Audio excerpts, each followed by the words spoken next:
Our school system has failed us in so many ways because our school system failed to teach us what is called financial literacy and to be able to become bosses on our own. But rather, the school system taught us on how to become good employees. There is the more reason why most people found themselves in jobs whereas they could have been their own bosses. In today's video, I am going to educate you on 7 main reasons why you should think of becoming your own boss rather than becoming an employee. Without wasting my time, let's do it.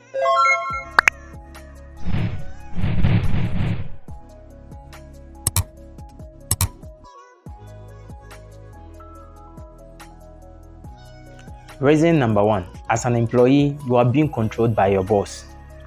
Every organization or an institution, either it being the public or the private institution, has gotten its own rules and regulations which is used to govern the administration or the affairs of that particular institution. So as an employee, there is a need for you to stick to those rules and the regulations, and you need to try as much as possible not to break them or go contrary to it, because immediately you do that, you can be fired. But as a boss or the business owner, you make those rules, and for that matter, you are free, because since you becoming the owner of that particular business, you choose to bring in some policies that you think is going to help you, and you are going to lay down some flexible policies for your own self. Are you getting? That is the reason why there is a need for you to think of becoming a boss rather than an employee, because as an employee, if you try to go contrary to the rules and regulations being set by the boss, you can easily be fired.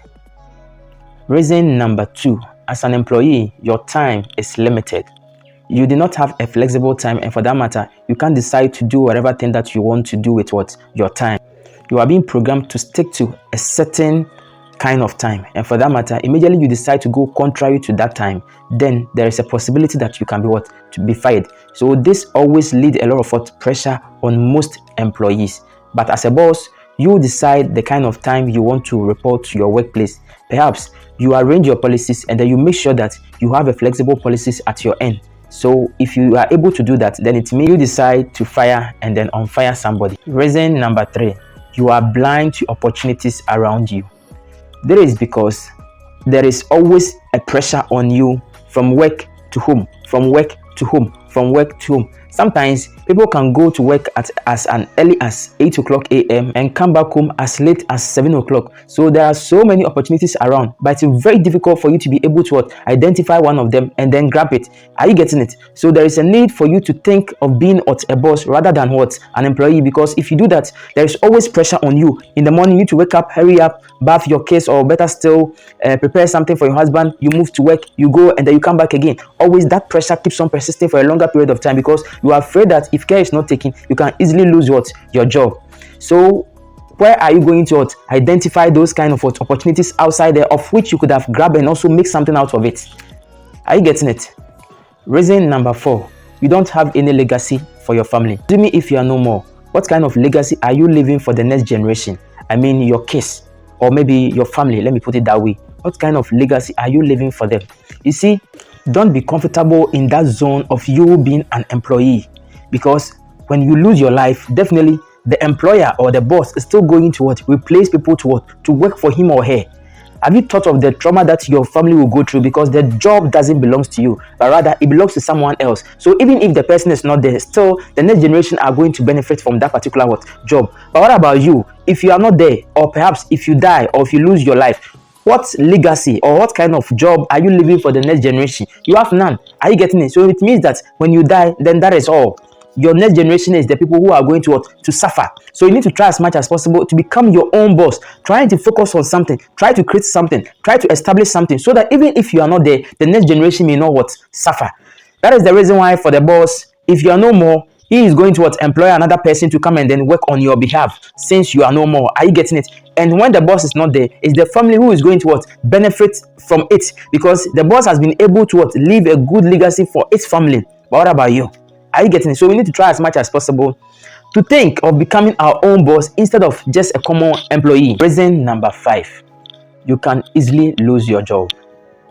Here, the job is not for you. It belongs to somebody, which is the boss or the CEO.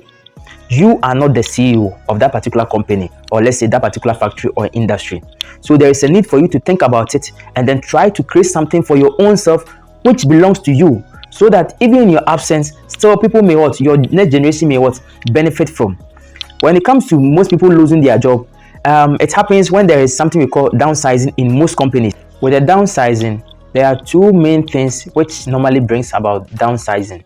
That is when the work over there or the work in the industry is too small for a large number of people to work on that particular thing, or perhaps when the bosses do not have enough money to pay for what their workers. Most employees are being compelled to lose their jobs because the job over there, or perhaps the work over there in that particular company, needs maybe few people for them to work on that particular thing, or perhaps the bosses do not have more money to pay for all the workers, so they may decide to cut down the workload of some of the workers.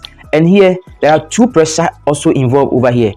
If you are laid off, if you are somebody who lose your job and you are laid off to go and then stay in the house, then it means that you are going to suffer a lot before getting another job. That is one thing.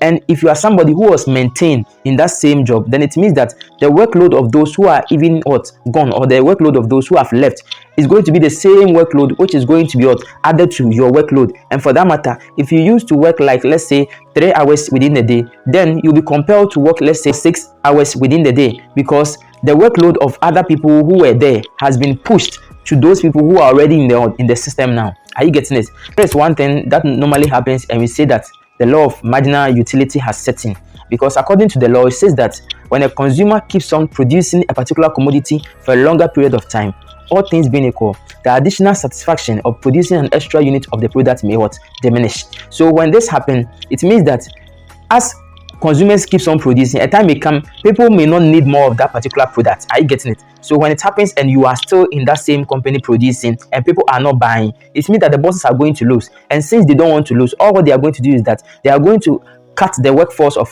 the employees, so that they can be free and be able to pay the remaining workers. That is the reason why most times all these things come in place. So please, if you are out there and then you have a job, it's good you have a job, all right, but think of becoming a boss on your own, so that you'll be able to leave a good legacy for your family, and also you do not lose your job whenever there is any crisis. Reason number 6, it takes long for you to be able to make property.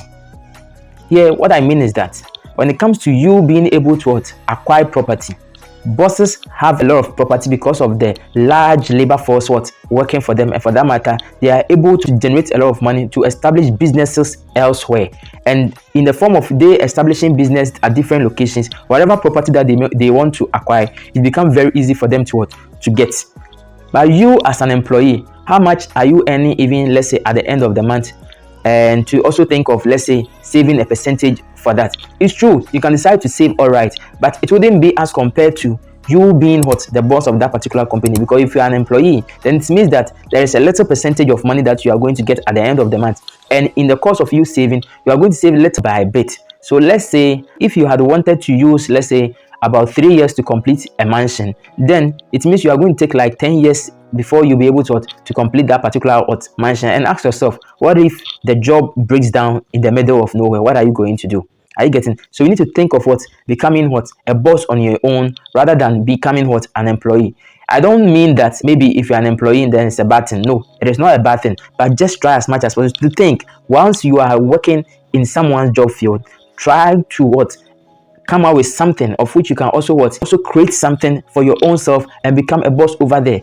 If time persists and you see that maybe your business that you established has also yielded very well and you don't feel like working for somebody again, then you quit. That is also good. Are you getting it? Reason number 7, you endure a lot of pain.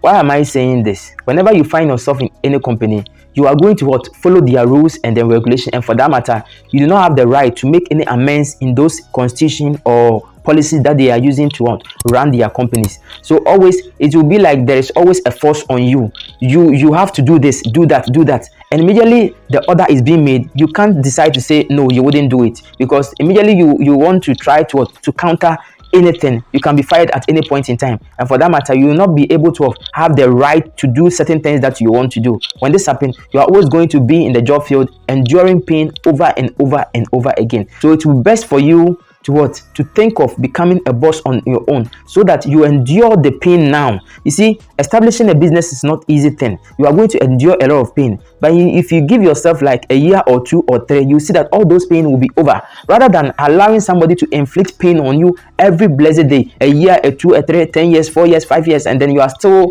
in that same what pain. It's never a good thing. So it will better you establish yourself and then endure that kind of pain that you will be going through, maybe within a few, let's say 3-4 years. Are you getting it? And begin to enjoy at the latter what part. Bosses, they have the right to decide whatever thing that they want to do, because they own the business and they decide to whether to make their policies flexible or not. Are you getting it? They have the right to do whatever thing that they want to do, but you don't have that right. So it will be better you think of also becoming what? A boss rather than. All right, so on this note, I'll say we call it a day. I'll meet you another time in my next video. Bye bye.